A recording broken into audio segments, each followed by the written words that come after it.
क्या पहला इंसान धरती पर अचानक ऐसे ही आ गया था या फिर किसी डिवाइन पावर ने उसे क्रिएट किया था? और अगर ऐसा है तो अलग अलग रिलीजन्स क्या मानते हैं, उनकी थ्योरी क्या है, उनका एक्सप्लेनेशन क्या है इस दुनिया की पहले इंसान के लिए? तो देखो, हिंदुइज्म, क्रिश्चियन और इस्लाम तीनों रिलीजन्स में अपने अपने एक्सप्लेनेशन हैं और इस पहले इंसान की अलग अलग कहानी बताते हैं और इन तीनों रिलीजन्स में बहुत सी बातें कॉमन भी हैं। तो आज हम तीनों रिलीजन्स की होली स्क्रिप्चर्स मतलब वेद, कुरान और बाइबल का डीप एनालिसिस करेंगे और जानेंगे हर रिलीजन पहले इंसान की कहानी कैसे बताते हैं। तो दोस्तों, वीडियो को आखिर तक जरूर देखना। यहाँ पे सिर्फ हम तीनों रिलीजन्स की कहानियां नहीं जानेंगे, यह भी जानेंगे कि इनकी फिलोसफी और स्पिरिचुअलिटी पर क्या असर डालती है। तो बात करते हैं सबसे पहले इस्लाम के बारे में कि इस्लाम क्या कहता है, इस दुनिया में पहला इंसान कौन था। तो इस्लाम के अनुसार इस दुनिया का जो सबसे पहला इंसान था उसका नाम था एडम, और ये पहला इंसान ही नहीं था, ये उनके सबसे पहले प्रॉफिट भी थे। तो एडम की क्रिएशन कैसे हुई, चलो जानते हैं। तो कुरान के अनुसार एडम को अल्लाह ने मिट्टी और पानी से बनाया है। तो यह जो मिट्टी थी वो कुछ अलग अलग प्रकार की थी, कुछ काली, कुछ सफेद और कुछ लाल। तो इस मिट्टी को एक परफेक्ट शेप में डाला गया और इसमें अल्लाह ने जान फूंक दी। तो अल्लाह ने जब एडम की रचना पूरी कर ली, जब इसे अच्छे तरीके से बना लिया था, तो सभी एंजल्स को बोला कि इनके सामने सिर झुकाओ। तो सभी फरिश्ते ने एडम के सामने सिर झुकाया, लेकिन इब्लिस ने सिर झुकाने से मना कर दिया। तो इब्लिस एक जिन था और उसने कहा कि मैं किसी मिट्टी के पुतले के सामने सिर क्यों झुकाऊं, मैं एक इंसान के सामने क्यों झुकूं जो एक मिट्टी से बना हुआ है। और इसी घटना के बाद इब्लिस को शैतान बोल दिया गया। उसी को उस टाइम से सतन बोलते हैं और इसको शैतान की श्रेणी में रख दिया गया। अब एडम अकेला था, तो एडम के साथ अल्लाह ने उसके एक पार्टनर को बनाया, जीवन साथी को बनाया, जिसका नाम था हवा। तो हवा और एडम दोनों जन्नत में रहते थे, पैराडाइज में रहते थे और इनको पूरी सुख सुविधा का यूज करने का पूरे आज़ादी थी। लेकिन अल्लाह ने इनके सामने एक चैलेंज रखा था कि सब कुछ सुख सुविधाएं तो है यहाँ पे, लेकिन एक शर्त है कि एक ट्री है और इस पेड़ का फल कभी मत खाना। तो इब्लिस ने, जो शैतान बोल दिया गया था उसको, जिसने एडम के सामने सिर झुकाने से मना कर दिया था, इसने कोई भी तरीका ढूंढ के एडम को वो फल खिला दिया। इसने इस टाइप की चाल चली कि एडम को वो फल खाना पड़ा और एडम और हवा को ये फल खाने की वजह से जो सजा मिली वो थी कि जन्नत से उन्हें निकाल दिया गया था। तो इस फल खाने के बाद में अल्लाह की शर्त को उसने तोड़ा था। इस गलती के कारण अल्लाह ने उसे धरती पर भेज दिया। तो देखो, इस्लाम में इसे एक बहुत बड़ी गलती माना जाता है, लेकिन इसे ओरिजिनल सिन नहीं कहा जाता है, क्योंकि अगर किसी ने कुछ पाप किया है तो उसको आप माफ़ी से ठीक कर सकते हैं। तो एडम ने अल्लाह से माफ़ी मांगी और अल्लाह ने उसे माफ़ कर दिया। तो इस्लाम हमें ये सिखाता है कि इंसान से गलतियाँ हो सकती है, लेकिन अगर आप सच्चे दिल से अल्लाह को अगर माने तो अल्लाह उसे माफ़ कर देता है। मैंने एक वीडियो बनाया था कि इस्लाम पहली बार इंडिया में कैसे आया था। यहाँ पे आप देख सकते हो लिंक पे, ये वीडियो खत्म होने के बाद में मैं आखिरी में डाल दूंगा। उस वीडियो में मुझे बहुत सारे कमेंट्स आए थे कि जो इस्लाम का जो ओरिजिन था वो कैसे हुआ था। मैंने उसमें कुछ ऐसा बताया था जो लोगों को फेवर में नहीं था, इसलिए मैं ये वीडियो बना रहा हूँ। लेकिन ये वीडियो आप देख सकते हैं कि इस्लाम इंडिया में पहली बार एंटर कैसे हुआ था और क्यों हुआ था। तो चलो इस वीडियो को अभी आगे बढ़ाते हैं। तो आप बात करते हैं हिंदू रिलीजन की। हिंदू रिलीजन क्या मानता है कि सबसे पहला इंसान इस दुनिया में कैसे आया था। तो हिंदू धर्म के हिसाब से ये जो सृष्टि है, ये जो दुनिया है, ये कभी भी खत्म नहीं होती है। मतलब इसे एक अनंत चक्र मतलब इटर्नल साइकिल माना जाता है, जिसे काल चक्र और टाइम साइकिल कहा जाता है। तो ये जो साइकिल है इसको 4 पार्ट में डिवाइड किया गया है, जो कि है सतयुग, त्रेता युग, द्वापर युग और कलयुग, जो कि अभी हम है कलयुग में। और हर साइकिल के अंत में एक महाप्रलय आएगा, एक ग्रेट डिस्ट्रक्शन आएगा और सब कुछ तबाह हो जाएगा। और फिर से एक साइकिल ये वहीं से स्टार्ट होगा जो मैंने आपको नाम बताया। फिर से ये स्टार्ट होगा सतयुग, त्रेता युग, द्वापर युग और कलयुग। और कलयुग में फिर से डिस्ट्रक्शन आएगा और फिर से ये स्टार्ट होगा। तो जब भी नई सृष्टि आती है उसमें जो पहला इंसान का जो क्रिएशन रहता है वो लॉर्ड ब्रह्मा करते हैं। हिंदू स्क्रिप्चर्स के हिसाब से सबसे पहले इंसान का नाम रखा गया था मनु। मतलब रखा नहीं गया था, ये इंसान का था नाम। तो देखो, हिंदू धर्म के हिसाब से मनु कोई व्यक्ति नहीं है, ये एक क्रिएशन है। और बल्कि हर सृष्टि में अलग अलग मनु होते हैं। जैसे मैंने आपको बताया, हर एक डिस्ट्रक्शन के बाद एक नया मनु आएगा। तो जो करंट सृष्टि चल रही है ना, उसमें जो मनु का नाम है वो है वैवस्वत। नाम बहुत मुश्किल है, प्रोनाउंसिएशन बहुत थोड़ा डिफिकल्टी आती है, लेकिन ये पहला नाम है मनु का। तो मनु केवल पहले इंसान नहीं थे, ये मानव सभ्यता के फाउंडर ऑफ सिविलाइजेशन भी थे। चलो जान लेते हैं मनु की रचना कैसे हुई। तो हिंदू धर्म के हिसाब से मनु जो पहला इंसान था इस दुनिया के, इसको लॉर्ड ब्रह्मा ने अपनी मेंटल क्रिएशन से बनाया था। ये किसी भी धातु या किसी भी चीज से नहीं बनाया गया था, इसको सोच की शक्ति से बनाया गया था और इस प्रक्रिया को मेंटल क्रिएशन कहते हैं। और मनु के लिए एक पार्टनर बनाई गई थी, उसकी पत्नी, जिसका नाम था शत्रुपा, और यह जोड़ी मानव जाति की शुरुआत की आधार बनी। लॉर्ड ब्रह्मा ने मनु को अपने धर्म और अपने कर्तव्य सिखाए गए थे, इनकी शिक्षा दी गई थी और इस मनु को पृथ्वी पर भेजा गया ताकि वो मानव जाति का कल्याण करे और मानव जाति को आगे बढ़ाए। तो मनु की कहानी में सबसे फेमस चैप्टर है महाप्रलय, मतलब डिस्ट्रक्शन। तो मत्स्य पुराण में लिखा गया है कि विष्णु भगवान ने मनु को एक चेतावनी दी थी कि एक बहुत बड़ा डिस्ट्रक्शन आने वाला है, बहुत बड़ा एक फ्लड आने वाला है। तो भगवान विष्णु ने मत्स्य रूप का धारण किया, मतलब फिश का रूप धारण किया, और मनु को एक बड़ी सी बोट दी गई, मतलब एक बड़ी सी नाव दी गई। मनु को उसमें बैठाया, उसकी धर्मपत्नी को उसमें बैठाया, उसमें एनिमल्स रखे, उसमें प्लांट्स रखे, उसमें फीलिंग्स रखी, उसमें सब कुछ रखा जो आज हमारी दुनिया में है।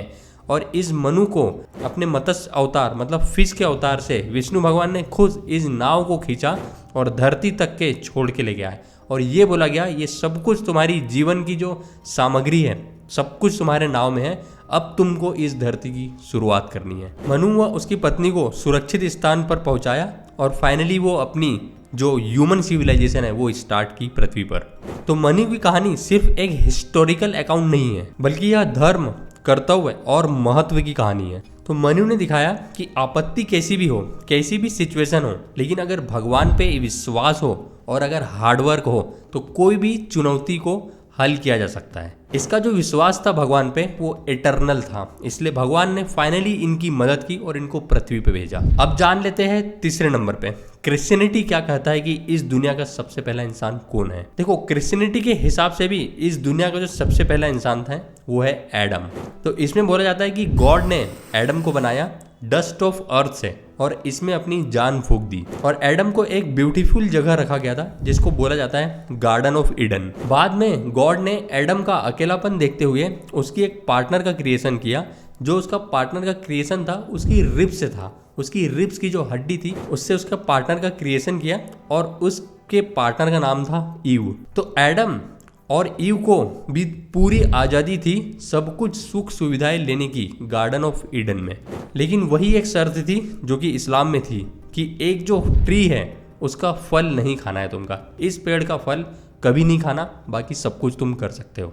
लेकिन यहाँ पे भी कोई शैतान था, उसने स्नेक का रूप धारण किया और एडम और ईव को बहकाया और दोनों को फल खाने पे मजबूर कर दिया और इस घटना को बाइबल में द फॉल ऑफ मैन कहा जाता है। और इसके बाद गॉड ने एडम और ईव को उस गार्डन से बाहर निकाल दिया गया और यह घटना ओरिजिनल सिन की शुरुआत थी बाइबल के हिसाब से। अब ये जो गलती की है एडम और ईव ने, इसका सेक्रीफाइस सिर्फ जीसस क्राइस्ट को ही देना था, जब ही ये चीज रिवोक हो सकती थी। तो जीसस क्राइस्ट ने अपनी डेथ और अपनी रिसरेक्शंस की वजह से इंसानों को मुक्ति दिलाई अपना खुद का सेक्रीफाइस करके। तो ये क्रिश्चियन कहता है कि सबसे पहले इंसान की कहानी ये है। और अब हम एक बात जान लेते हैं कि इन तीनों रिलीजन्स में क्या क्या सिमिलैरिटीज है और क्या क्या डिफरेंसेस है, जो कि अभी हमने डिस्कस किए तीनों के बारे में। हिंदुइज्म, इस्लाम और क्रिश्चियनिटी का सबका पर्सपेक्टिव समझ लेते हैं। देखो, सबसे पहले तो जितने भी पहले इंसान बने वो एक डिवाइन क्रिएशन से बने हैं। हिंदुइज्म में ब्रह्मा ने मनु को बनाया है, इस्लाम में अल्लाह ने एडम को मिट्टी से बनाया है और क्रिश्चियनिटी में गॉड ने एडम को मिट्टी से बनाया है। और इन सभी में मेल और फीमेल पेयर आपको देखने को मिलेगा, जैसे कि इस्लाम में एडम और हवा थी, हिंदुइज्म में मनु और शत्रुपा और क्रिश्चियनिटी में एडम और ईव। हर जगह आपको एक पार्टनर्स का पेयर मिल जाएगा, एक पैटर्न मिल जाएगा आपको। और इस तीनों रिलीजन में आपको एक मोरल टेस्ट भी मिल जाएगा आखिरी में। मनु ने महाप्रलय के टाइम में अपने धर्म को बचाया, भगवान पे विश्वास की और मानवता की शुरुआत की।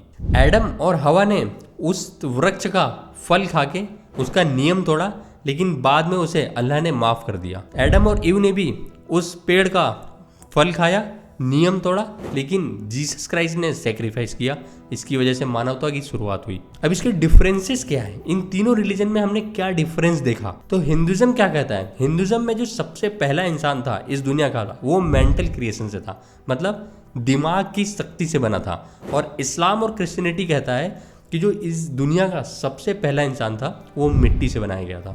लेकिन पर्पस क्या था? हिंदुइज्म में मानव को धर्म और कर्तव्य और मानव जाति को आगे बढ़ाने के लिए भेजा गया था। इस्लाम और क्रिश्चियनिटी में एडम को जन्नत में रहने के लिए और ईश्वर की इबादत करने के लिए भेजा गया था, और इसके बाद में इन्होंने मनुष्य जाति की शुरुआत की। इसका कंसेप्ट क्या है? लेकिन इसका कंसेप्ट यह है कि हिंदुइज्म में यह है कि पाप और पुण्य अपने कर्मों से जुड़े हुए हैं और यह चक्र अनंत है, मतलब ये एक इटर्नल साइकिल है, कभी नहीं रुकने वाला एक पहिया है।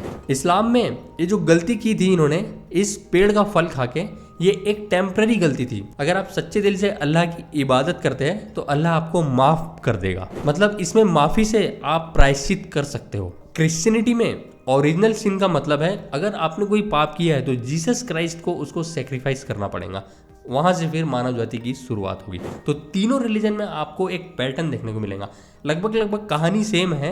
मैं कहानी नहीं कहूँगा यहाँ पे, ये सच्ची घटना है, सबके अपने अपनी किताबों में लिखी है ये चीज़। मैं बस अपने तरफ से एक्सप्लेन कर रहा हूँ आपको कि जो मैंने रिसर्च की है जो वो मैं आपको बता रहा हूँ। अब अपने दिमाग में आपको जो आता है वो आप कमेंट बॉक्स में मुझे लिख सकते हो, लेकिन मैंने जो रिसर्च की है मुझे इतना एक आइडिया पता चला है।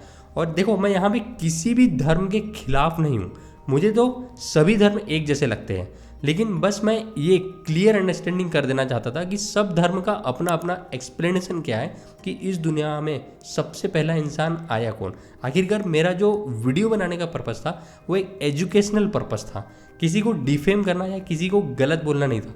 और हालांकि आपने देखा भी इस वीडियो में मैंने कहीं भी किसी भी रिलीजन के बारे में गलत नहीं बोला, जो भी रिसर्च मुझे पता चला वो आपको पुख्ता A to Z बताया हूँ। और यहाँ तक के देखो बहुत सारे और भी रिलीजन्स हैं, इन सभी रिलीजन्स का अलग अलग मानना है कि इनके रिलीजन में जो सबसे पहला इंसान था उसकी शुरुआत भी कुछ अलग टाइप से हुई थी। जैसे जुडाइज्म में मानते हैं कि जो पहला इंसान था वो एडम था, जैसे सेम इस्लाम और क्रिश्चियनिटी से इनको मिट्टी से बनाया गया था और ये सबसे पहले इंसान थे। जुडाइज्म में ये मानते हैं, लेकिन बुद्धिज्म में कुछ अलग टाइप का मानते हैं। बुद्धिज्म में भी कुछ हिंदुइज्म जैसे ही हद तक के मानते हैं कि ये जो अपना लाइफ साइकिल है वो एक बार नहीं होगा, ये बार बार रिपीट होगा और ये एक इटर्नल साइकिल है, ये एक निरंतर ना रुकने वाली प्रोसेस है, इसको साइक्लिकल प्रोसेस बोलते हैं, जो लाइफ एंड डेथ से हमेशा जुड़ी हुई है और ये चीज हमेशा रिपीट होगी। बुद्धिज्म में ये मानते हैं। सिख धर्म में ये मानते हैं कि जो इस सृष्टि की जो रचना है वाहिगुरु ने की थी। तो सिख धर्म में पहले इंसान का ऐसा कोई भी कंसेप्ट नहीं है। और वैसे अगर आप देख लोगे ना तो ऐसे और भी रिलीजन्स हैं जिनकी सबकी थ्योरीज अलग अलग बोलती है, जैसे कि ancient Greek religion, ancient Egyptian religion, indigenous beliefs, Zoroastrian, Confucianism और ताओइज्म। ऐसे और भी बहुत सारे रिलीजन हैं जिनकी सबकी कहानी अलग अलग बयां करती है कि इस दुनिया का सबसे पहला इंसान कौन था। लेकिन एक चीज तो है यहाँ पे कि सभी रिलीजन में जो सबसे पहला इंसान था वो एक डिवाइन पावर का क्रिएशन था। तो ये कहानियां हमें इंसान की ओरिजिन, स्पिरिचुअलिटी और मोरल वैल्यूज को दर्शाती है और इसके बारे में हमें सोचने को मजबूर कर देती है। और सिमिलैरिटीज ये दिखाती है कि भले सभी रिलीजन अलग हो लेकिन उनके मैसेज में एक यूनिवर्सल ट्रुथ है, ईश्वर की रचना में एक यूनिटी और पर्पस है। तो हम इन कहानियों को सिर्फ मिथोलॉजिकल और रिलीजियस टेक्स्ट के रूप में देखते हैं, लेकिन इसका जो डीपर मीनिंग है वो हमारे लाइफ में एक बहुत बड़ा इम्पैक्ट डालता है। तो यह कहानियां हमें ये बताती है कि इंसान इम्परफेक्ट है, लेकिन पश्चाताप, विश्वास और धैर्य से सब कुछ मुमकिन है, सब कुछ सॉल्व किया जा सकता है, अपनी गलतियां सुधारी जा सकती है। तो दोस्तों यही था सब कुछ वीडियो में। अगर आपको वीडियो बहुत अच्छा लगा होगा तो लाइक, शेयर या सब्सक्राइब कुछ तो करके जरूर जाना। और ऐसे ही इंफोटेनमेंट टॉपिक्स के लिए आप मेरी चैनल्स में और भी वीडियोस जाके देख सकते हैं। चलो दोस्तों, मिलता हूँ नेक्स्ट वीडियो में।